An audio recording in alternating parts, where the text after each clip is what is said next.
Thank you for having me as a speaker today.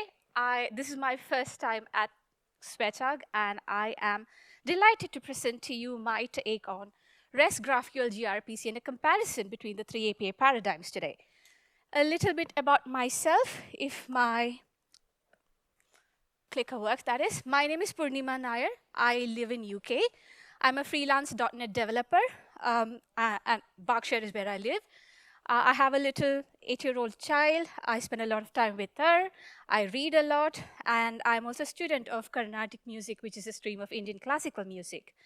And work-wise, I'm also a Microsoft MVP for developer technologies. However, my day-to-day job is all around building web applications and websites using Umbraco, which is a .NET-based open source CMS.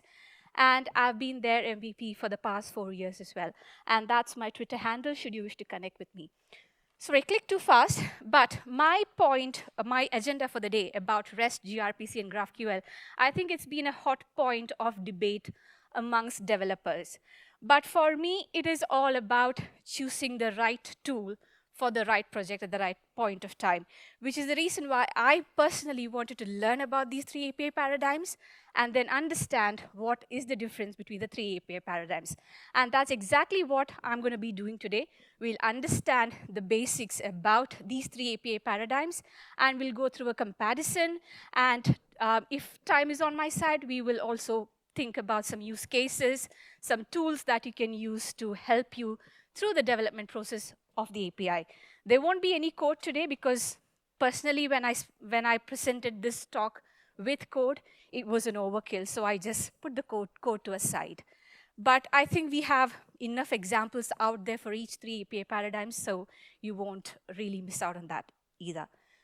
We are comparing today the three API paradigms, so we need a common data context to compare these three API paradigms. And for my data context, I'm considering a very simple user database. Name, ID of a person, and description. That is all about it. So very simple data context. So we will understand how it all works when you have a CRUD operation on this particular database using each of these three API paradigms. From there, we'll step it up and then see what if I stretch or extend this database into a fictitious social media platform where each user has stories and there are comments to stories. What happens in that scenario? How does the API look like in each of these three API patterns? So that is our data context for the day. We'll start off with gRPC. gRPC is a modern, open source, high performance remote procedure call framework. So it's a flavor of a remote procedure call. And the definition of a remote procedure call, according to Wikipedia, is this. It is pretty long, but it goes, a remote procedure call is when a computer program causes a procedure to execute in another address space, commonly another computer, which is coded as if it were a normal procedure call, without the programmer explicitly coding the details for the remote interaction. So there are a couple of things which stands out here. If we break it down, we can easily kind of understand what this is all about. The first thing is procedure. There's that word which stands out. So this is all about procedures. Secondly, it is machine-to-machine communication. So I have a client which talks to a server. Yeah, fine. But in my client program, I make a function call. That is also fine. We do it all the time as developers. But what actually happens is the call looks like a local function call, but it jumps the network and gets executed elsewhere. So there's a location transparency there. I call a local function, but it executes on the server. Hence the name remote procedure call. Now, remote procedure call as a concept goes back to 1970s or 1980s, but gRPC is relatively new. So the star of the show with RPC or gRPC is procedures. You have a function, and you call that function on another server as though it was a local function. There's location transparency there. So it can be called procedures, RPC definitions, functions, subroutines. All of those names are the same, procedures. So what happens in RPC calls or gRPC? You have your client and server that communicates. Your client functions calls a client stub. This is the representation of that call that is actually getting executed on the server. On the server, there might be a get user, and this client stub is like a representation of that server method on the client. This is what gives that local function call kind of feeling to the client. The client stub, through a process called marshalling, packs the parameters, forwards the calls to the RPC runtime on the client. From there, it forwards the call to the RPC runtime on the server, which then invokes the server stub, which unpacks the parameters using unmarshalling, that's the process there, and invokes the server functions. That is where it gets executed. So the call happens here, and the execution happens here. And then the response comes back to the client functions the same way it went in. So this is the client-to-server communication in a nutshell in RPC or gRPC.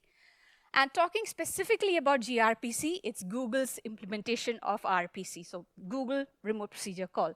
It was initially called Project Stubby, and in 2015, it was called gRPC and made open source. And with .NET Core 3.0 onwards, we have official support for gRPC in the .NET realm. So talking about .NET support, we had WCF in the past for remote procedure calls, but that was .NET Framework. We have Core WCF, but that's a community-supported project. But if you want something more official, which is supported from Microsoft with every release of .NET, gRPC should be what you should be looking at for your remote procedure call requirements. gRPC favors contract-based API development, and it makes use of the nice features of HTTP2 and even beyond, like request multiplexing, response streaming. All of that is made use of by gRPC. And gRPC also has support for all the major programming languages out there, which makes it a really good candidate for polyglot systems.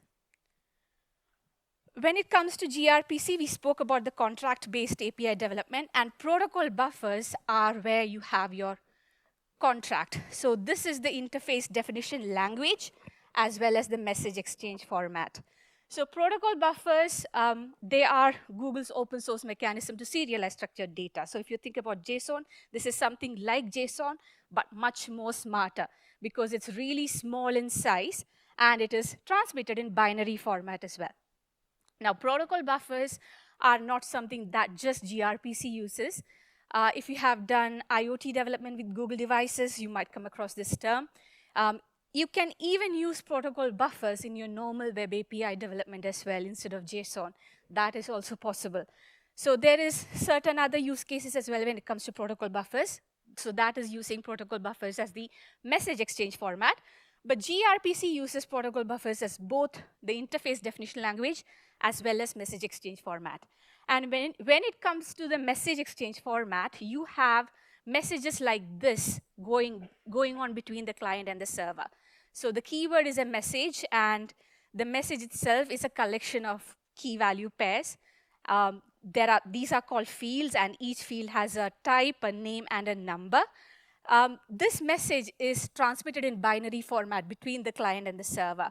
But another difference is that unlike JSON, where the value of a field is against the name of the field as the identifier, in protocol buffer messages, the value of, say, the first name field is serialized against the number 1. So that number that you see there is of prime importance. This is another reason, along with the binary format of the message, that protocol buffers are really small in size. And because of that, there's a performance boost that gRPC gets as well. I think there's at least 30 to 40% difference in the size of data between JSON and protocol buffers. So that is protocol buffers. And we spoke about the contract of APIs, and that contract is defined in what is called as protofiles. So here we have the contract of the API, the definition of a service, the procedures, that is your RPC definitions in addition to the service, and of course the messages that are sent between the client and the server. That's also defined in a protofile. So let us see the anatomy of a protofile. First, we have the syntax here, which is the syntax of this protofile. At this point of time, this is Proto 3. I think Google is coming up with Proto 3.5 as well, but at the moment, .NET is sticking to Proto 3. with gRPC, there's code generation that is happening behind the scenes. And you can say, hey, for this particular protofile, I want the C# code generated to put in a particular namespace.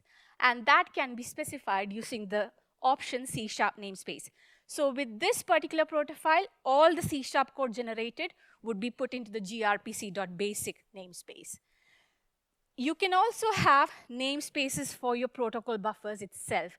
This is of particular importance when it comes to versioning, or you might have general namespace clashes. So to avoid that, you can have the package keyword there. This is the namespace for the protocol buffers itself. Then you have your service and RPC definitions, that is the procedures. Typically, a protofile would have one service, but it can have as many RPC definitions or procedures as you like. And each RPC definition should take in one input and one output. So it cannot be hello request, comma, hello to request, and so on. It has to be a single encapsulated object at its very simplest definition. And of course, you have your messages as well that goes on between the client and server. In this case, just the hello request and the hello reply. We spoke about code generation. So what happens behind the scene is on the server side, every service gives rise to a base abstract class, and each of the RPC definitions becomes virtual methods in that abstract class. So in its native format, when the code is generated, there wouldn't be any implementation. If you want to give it an implementation, you create a class of your own, inherit from that abstract class, and override the virtual method. So you are playing with your native C# language, things that you know about. And the messages, they give rise to POCOs.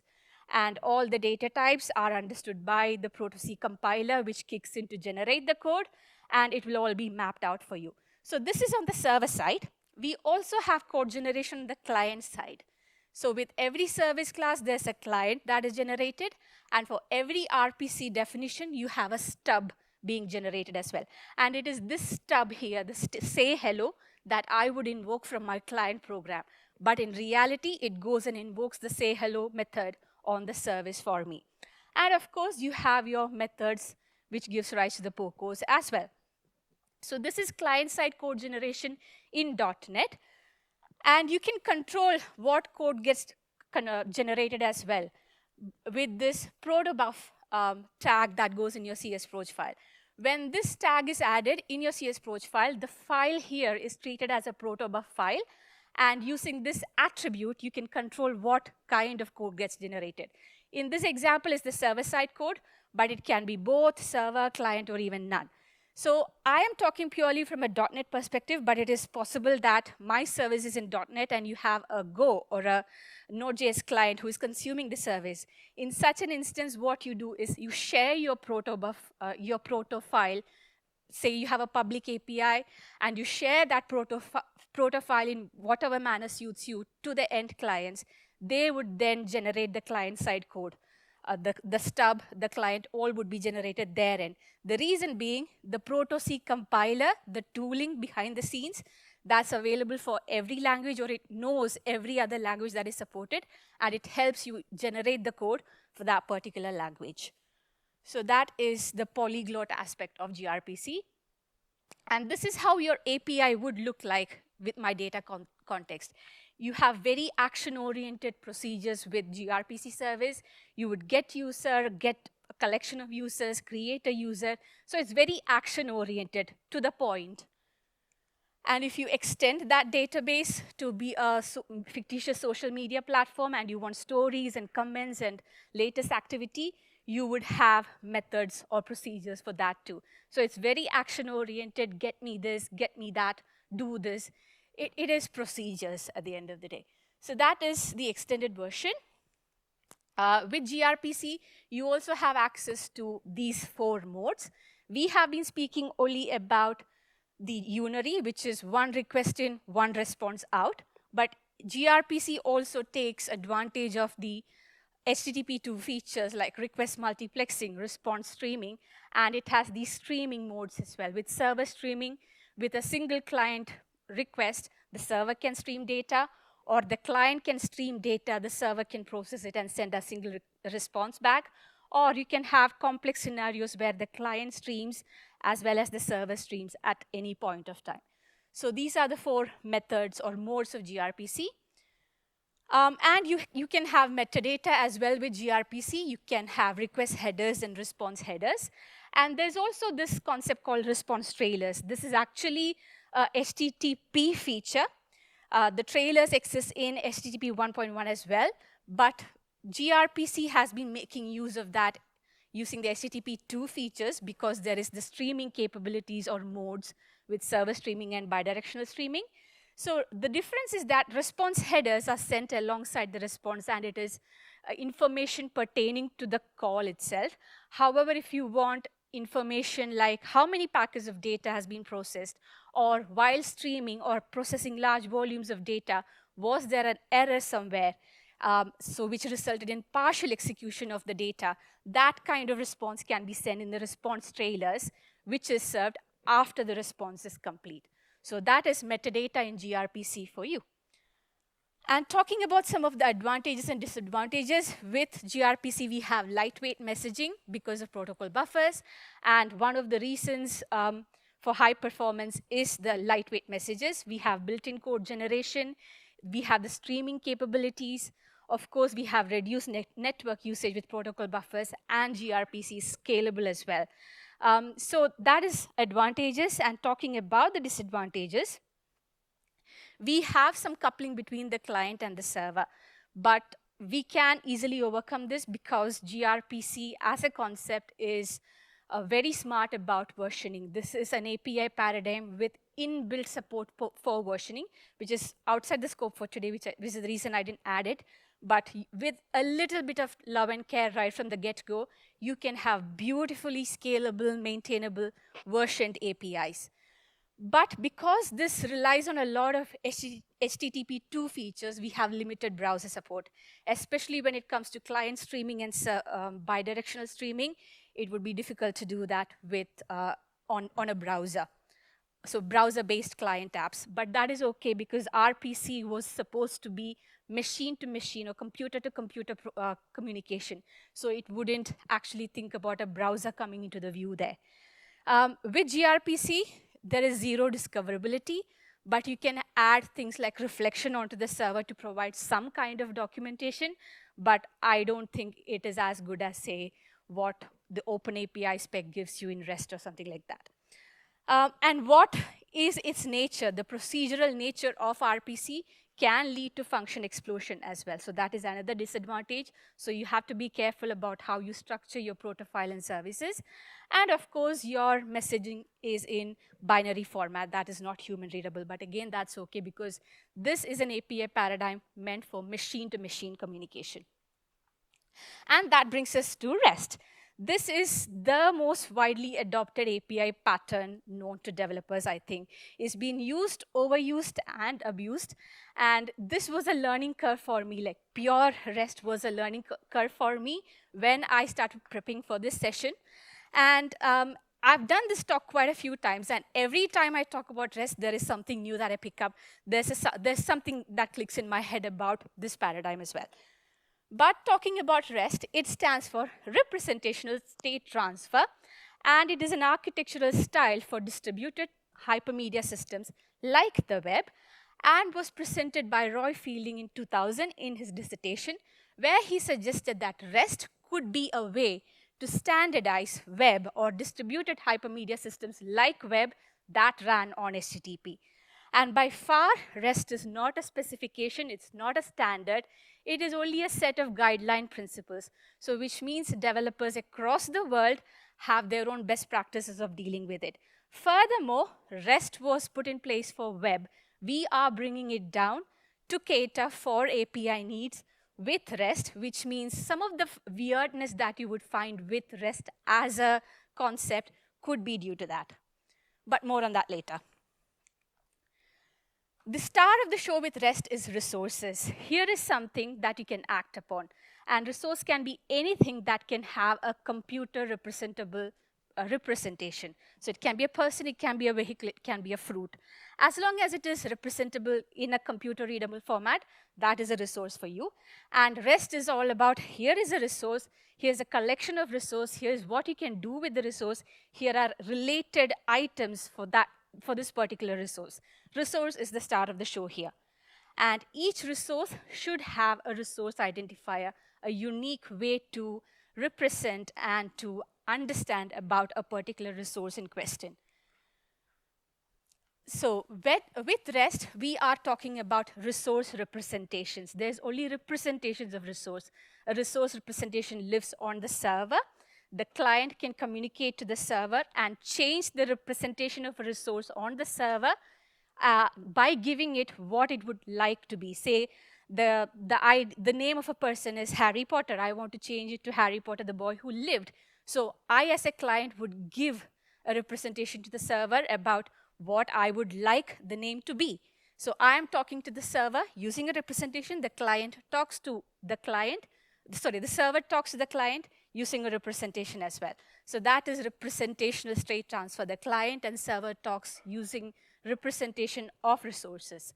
So when you talk about resource representation, you have the data that you see here.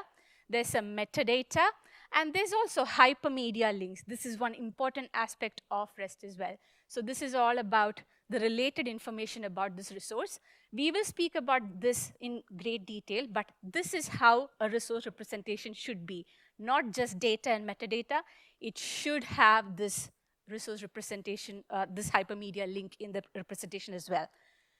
So talking about REST, there are 6 guiding principles. There are 6 constraints. So if you follow this constraint to the T and have all these six constraints covered, you have a RESTful system in place, not just an API. Any system can be RESTful as long as it follows the 6 constraints. The first one is client-server. The client asks for information, server gives it or responds with an error. Statelessness, this means that the server doesn't know about the client till the client actually makes a call or a request to the server. So any session information should be stored on the client or the proxies, and client should be able to manage that. Responses should be, there should be ability for responses to be marked as cacheable, and such cached responses could be served for equivalent requests in the future.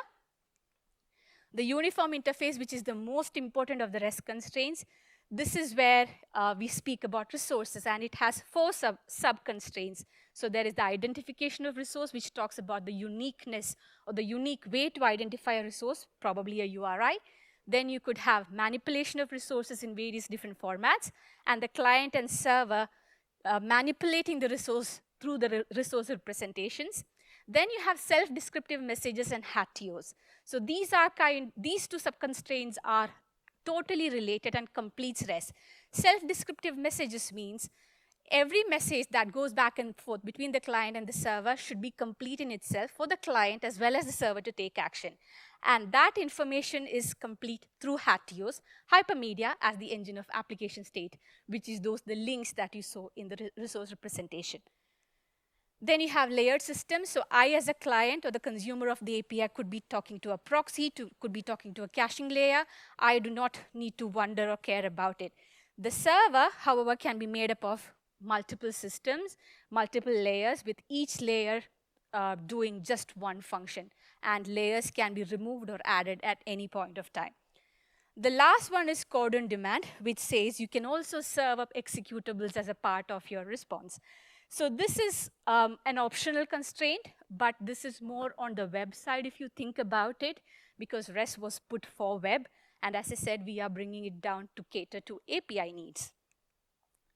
There are some myths all over the place when it comes to REST. Been there, done that. I myself have done this. Every time we serve JSON over HTTP, you subconsciously or unconsciously call it REST. I've done that. Just because you do this, that is not REST. REST doesn't speak about JSON. REST doesn't speak about HTTP either. So JSON over HTTP, just serving that is not RESTful if you're thinking about the purest aspect of REST.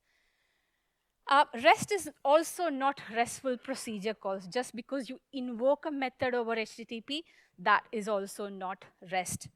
REST is all about reusing HTTP, where is from where the biggest myth comes in. HTTP and REST are not the same. HTTP is a protocol. REST is an architectural style for systems that run on HTTP like the web. So there are similarities. Again, Roy Fielding was behind REST and HTTP. There are similarities. He thought that REST could standardize web that ran on HTTP. So REST reuses HTTP. All the toolbox, the rich tool set which HTTP gives you, like caching, authentication, headers, all of that, hypermedia, all of that is used by REST. It is reusing that HTTP toolkit. And how? So if you have a user's endpoint for your API, if you want to read a collection of users or a particular users, you would use the HTTP get verb. To create a new user, that is creating a new resource, I would use the HTTP post verb. For updating a user, I could use the put verb, which replaces the resource in its entirety. You could also have patch. It is like incremental updates. So instead of replacing an entire resource, you could replace parts of the resource details. And if I want to delete a resource, I issue a delete verb. And of course, there are request bodies and response bodies in question. And of course, you need to take care of the correct status code as well. But what if you want the stories by the user? What if you want the comments for the stories from the user? Because you are extending that database into a fictitious social media platform. And probably the top activity of the user. What would you do? Hypermedia is the answer, and that's where Hatios as a concept comes in. This is where REST attains nirvana. This is the glory of REST, and it stands for hypermedia as the engine of application state. So this is REST, or the server, saying, you don't need any documentation, client. You have me, Hatios. The hypermedia links that I provide is your documentation. So think of the client. I get the first user, Harry Potter. Now I am a client. I'm wondering, what do I do next? Are there any related resources for this? Of course, there is, yes. And that is what Hatios gives you. It is the documentation behind the scenes. So REST is all about, you don't need any documentation. You have Hatios. And that keeps the client and the server loosely coupled, as well as makes the server extensible as well. Let us see how. So the application state is stored on the client, and the client is able to change that. And to change the application state, the client reaches out to the server, and the server gives you hypermedia to change that application state. Maybe imagine a web page, I am on the home page.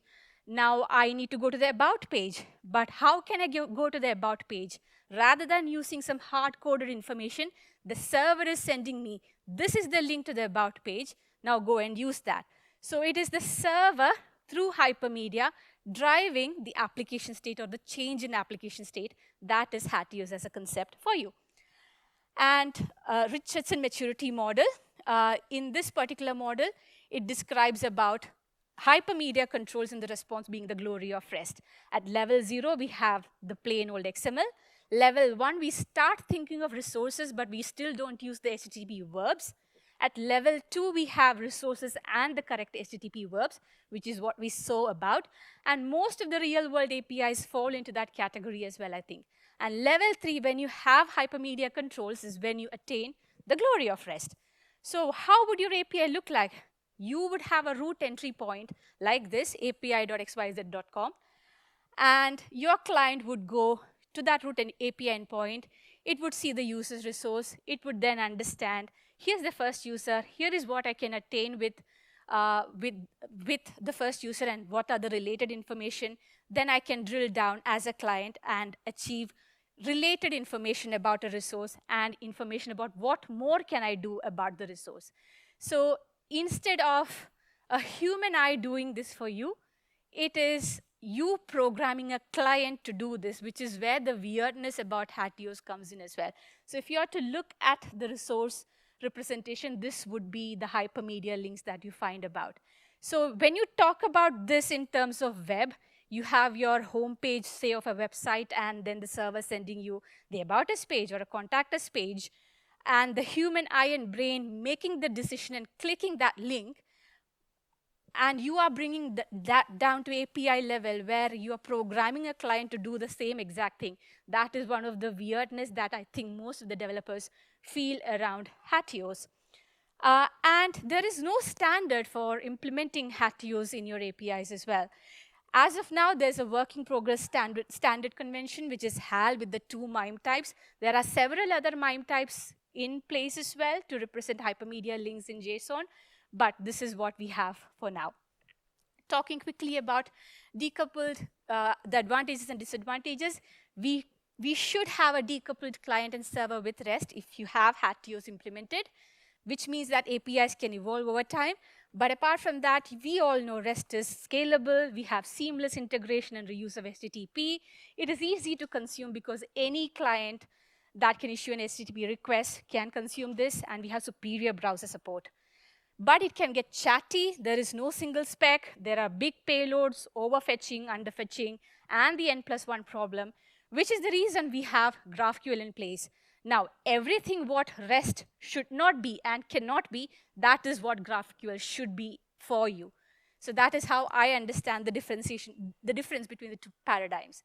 So GraphQL is a very different API paradigm because it's a server that contains a query language for your APIs and a runtime for fulfilling those queries with your existing data. So you can think of your GraphQL layer as like a layer which sits on top of your data, and the client sends in queries. So the server or this layer understands that queries, parses it, executes it, and validates it, and then executes it using the runtime that is there on that layer. So sometimes a GraphQL API is also called a GraphQL server. With GraphQL, you have all you're doing is specifying types and asking for fields on those types. And what you get with GraphQL is a single but smart endpoint which takes in all those queries from the client that I send it and then builds that data output for me. So what happens behind the scene is I send in a query like this, which is JSON-ish, and I get JSON in response. Furthermore, my JSON response is a mirror image of my query, and I only get what I asked for. For example, the course might have more information like start date and end date. I don't get that here. I can also reach out for related information like who are the students enrolled in this course and get me their first name, last name, and email address. I get that too. So if REST has to make like 2 or 3 different calls to get this information out to me, I can do that with a single call with GraphQL. Plus, I only get what I asked for. So which means that here the client is in control of what they ask. It is exactly like an answer to your user's prayer. That's the best way I can describe it. So client is in control and server responds with the exact same data graph as the query, which means that GraphQL is a very experience-driven, client-focused API. And query is the star of the show here. By nature, GraphQL is strongly typed. It has a schema at the heart of it, which helps you with the type system. GraphQL is a specification. It's a standard. And there are implementations of GraphQL in various different programming languages. It is introspective. GraphQL can understand your data hierarchy and respects that hierarchy and extract parts of that data hierarchy is what GraphQL does. And what I get back from GraphQL is a JSON response. GraphQL is an application layer, as I said. Sometimes it's called a server for that reason. GraphQL APIs are generally version-free because client is always in control of what they ask. And GraphQL as a specification is transport layer agnostic. You have GraphQL over HTTP, you have GraphQL over WebSockets, and probably GraphQL over gRPC as well. But GraphQL over HTTP is the most kind of the most used or widely used paradigm. So talking about the type system, this is where the types that I spoke about are. We have our object types. In our case, the user is the type here. So that is the object type, which is a representation of the object. Then you have your queries, mutations, and subscriptions, which are the operation types. So you have object types and operation types with the queries or the query type for reading data or information, mutation types for changing data, mutating data, insert, update, delete, whatever you want to do, as long as it's changing data, And subscriptions, this is a new thing just to GraphQL, which stands for pushed updates from the client, from the server. So I, as a client, can subscribe to information from the server, and the server will keep pushing information as and when new information is available to the client. The client doesn't need to poll for information. So all this makes up the types. So the key thing to understand here is that be it the object types or your operation types, they are types for you. And all these types are made up of fields, with each field having a name, a type, and a resolver, which is like a method which resolves your field into concrete data. And what does my API look like? We spoke about types and fields on the type. So if you're thinking about my query type, you would have, say, a users to get all the users, and user to read information about a particular user. You could have a mutation type with create user, update user, and delete user as the fields. And subscription to give me information about whenever a user is added, inform the client. Whenever a user is updated, inform the client. So you could have fields corresponding to that as well in subscription. And this is all the sample queries that you could have. This is for reading all users, for having a single user. So if you want to pass in an argument and a parameter value, you can do that like so. Then you can have mutations. Again, this is the input user to be created. You can have update users. You can have delete users. And you can have subscriptions as well. And if you want to get related information about stories, comments, all of that, you could have a query doing that as well.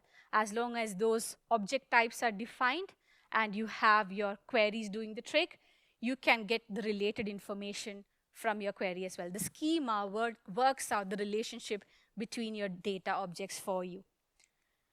And talking about the advantages and disadvantages with GraphQL, we have exact fetching because you get only what you ask for. We have loosely coupled client and server. We have auto-generating API documentation because of the introspective nature of GraphQL, and it's generally version-free. And you have caching complexity as one of the disadvantages. You can get over it. There are packages which helps you out there. There are implementations which helps you out there. File uploading can be a bit tricky. You could have performance issues with complex queries.